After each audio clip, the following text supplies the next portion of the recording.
Welcome to the bold analysis.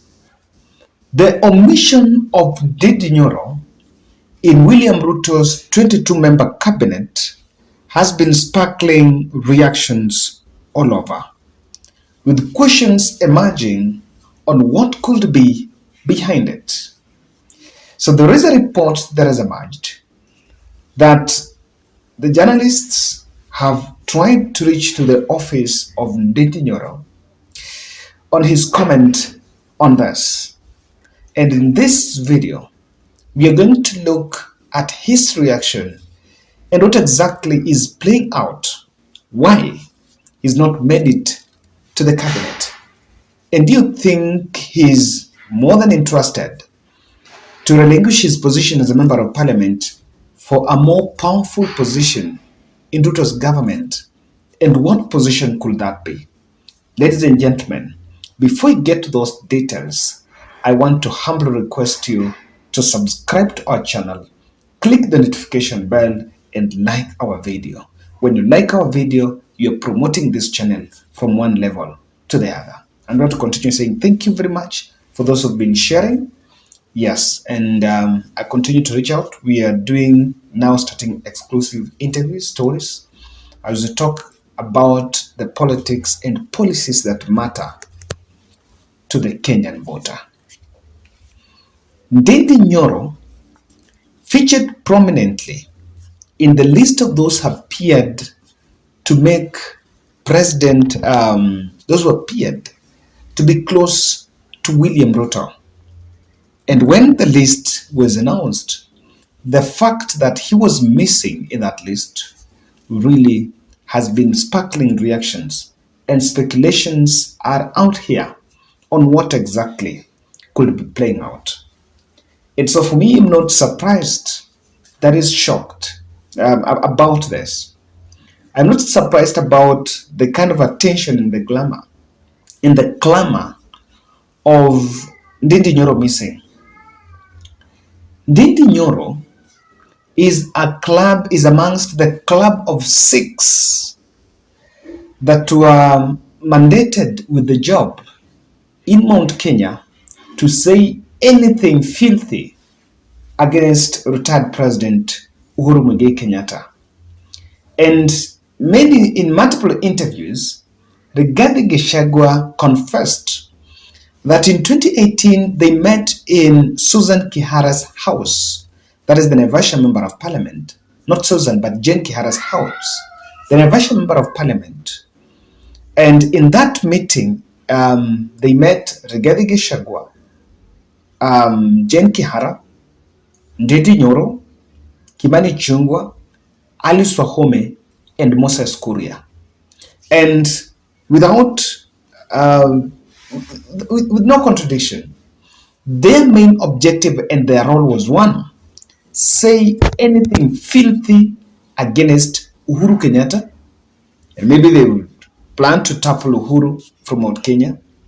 And when Raila Odinga and Martha Karua candidature emerged, Ndindi Nyoro played a role to make sure that he demystifies that ticket and portrayed it as a set project. But his line of attack was one: to prominently attack Fred Matiang'i, Karanja Kibishu, and Joe Musheru, to make them look stinking in the eyes of the public and as the people that wanted to steal William Ruto's votes. So, all in all, you will see this is a man, and he's touted to be the closest to William Ruto. So, remember, previous week he had engineered a campaign in Muran'ga, where his succession politics as member of parliament there had hit up. And of course, Jubilee candidates and those who vied through other parties were already decamping to UDA so that they will scramble for the ticket. And there was a general mood in Kiharu, in Muran'ga, that they were going to expect Ndindi Nyoro to be elevated to the cabinet. But in his own words, he is saying, and when they reached out to him, This is what his PA responded. I want to get it here because yes, they said I want to get the article because it was open here on what actually was his position. And remember, this is a man that has really been at the center of the campaign for long. But I will look at it in a more holistic manner on what exactly really needs to be done. Now,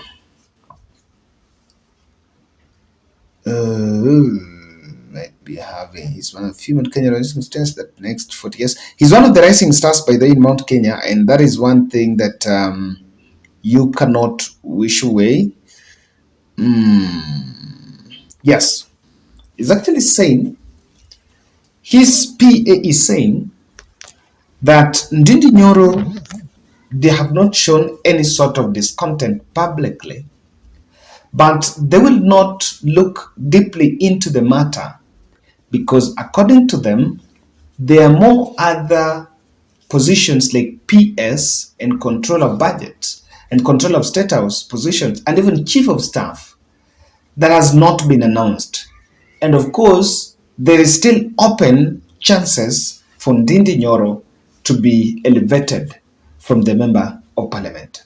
But Nyoro himself is not showing publicly, even if he is a little bit uncomfortable, but has chosen not to make it public on that. So I am one person that I want to really conquer with William Ruto. Even if you are to reward loyalty, these cabinet slots are also limited. You cannot reward all of them.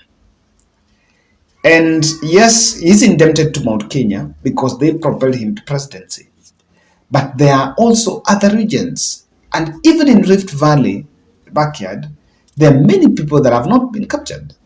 I have seen Opondo Kaluma talking about how Mombasa has been left out. Instead of pushing for any position then to give it to Ndindi Nyoro, what about Hassan Sarai, who vied for Mombasa governor seat and lost? In Kakamega, there is no one yet that got a position, Kakamega County. In Kisumu County, no one got a seat, cabinet slot. So there are many counties, and even Nairobi. I don't know whether Nairobi is sorted. What about Kajiado? What about Taita Taveta? What about Tana River? What about Lamu? So these positions are not just going to be, I support William Ruto, that there could be more, and the decision to drop Nyoro might have been high stake. Now, I want to allude to some 4 factors that are at play, and that's what I can say. Muran'ga factor kicked Ndindi Nyoro out. This is set. If you look at the way the cabinet slots were actually given out, in Muran'ga there was already Alice Wahome.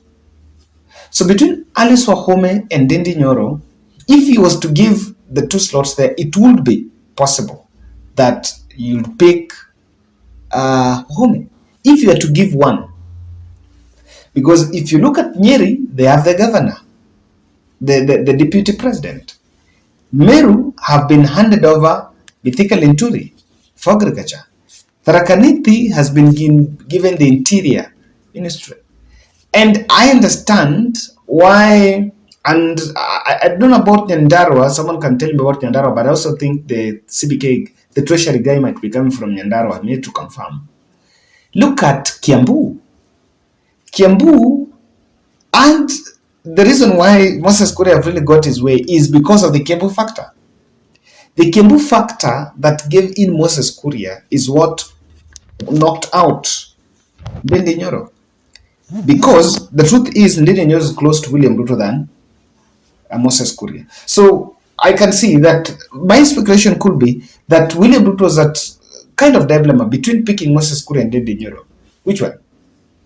It's highly possible. On the regional factor, and because Muran'ga was to be handed one, they opted for going for Alice Wahome, who is more senior compared to Ndindi Nyoro. So on that, I want to bring it to number two. You look at Nyoro, might have been left out because of he's still young into the politics. On number two, I want to compare this. Ndindi Nyoro came to parliament in 2017 after serving between 2013 to 2016 as a CDF chairman.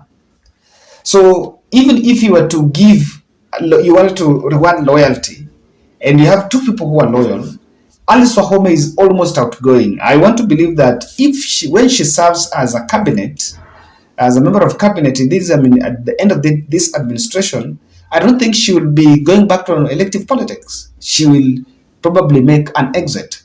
But Ndindi Nyoro still have a long way. He was still an MP. He was the second term MP. He's just serving his second term. He still have a long way to go.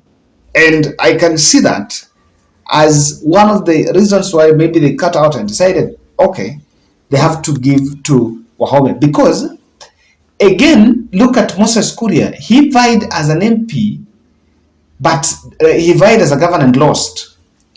And Ndindi Nyoro, he is already someone who was already an MP. So if you are to give a cabinet slot, then it means one person was going to miss completely. And I want to say that there are the two probabilities. Either, if William Ruto wanted to give a powerful CS, then that one of Interior, then that was to between Kindiki and Nyoro. Then he opted for Kindiki because, number one, Kindiki did not seek an elective seat. So he remained faithful to the cause. If it was to be given on the basis of regions, then the contestation was between Ndindi Nyoro and Moses Kuria, and Moses Kuria got his way. Now, I want to look at it this way. Ruto might also have instructed Ndindi Nyoro to retreat to parliament so that he can checkmate Moses Wetangula and Kimani Ichung'wah. William Ruto's eyes in parliament are Moses Kuria and Kimani Ichung'wah. But Ndindi Nyoro is the closest to William Ruto. And sometimes if you take every of your input to the cabinet, and the cabinet is not supposed to play politics, what will it be? You may not have credible and trusted soldiers in the National Assembly. So just like some have gone to executive, I also see a probability that Nyoro has been taken to the National Assembly for a purpose. The legislative role, because what also the agenda of the government is going to be achieved through very solid legislative interventions. There are laws that might go to parliament, and you need to get people who can really defend. We don't have Aden Duale, you have gone. You don't have Senator Murkomen as in Senate, and you don't have the Moses Kurias in the National Assembly. You only have someone who is so vocal there is Ichung'wah. I think Ichung'wah might have been paired with Nyoro to push the legislative agenda. But lastly, William Ruto might want Ndindi Nyoro to push the political front. And it might be his bigger goal, that when the rubber meets the road and is to make a choice on who to succeed him, might be Ndindi Nyoro. So he might be taken back, and he can use this that I served William Ruto and I was a member of parliament. It's very easy to say I want to be a member of parliament, then Senate, then governor, or maybe president or so. It's very easy to take that route. But you never know what's going to happen on the opposition front. If there is going to be a political campaign that will start on, because people are now trying to strategize from next year, I see Ndindi Nyoro being the team that will be in the campaign trail. Or not in the campaign trail, but then on the political counter narratives. So that if there is a constitutional review process that will start, then William Ruto wants to have a cabinet that will be so much into the delivery of the services or on the delivery of his pledges. Ndindi Nyoro can form a team and can be part of the team to play politics. Because again, government is about policy and politics. You do policy and use politics to manage policy and use politics to explain to people policy and convince people about it. So that's my take on this. You can also tell us, guys, what do you think? Do you think Ndindi Nyoro is comfortable? And if he's going to be left out, then what could be the cards on the table?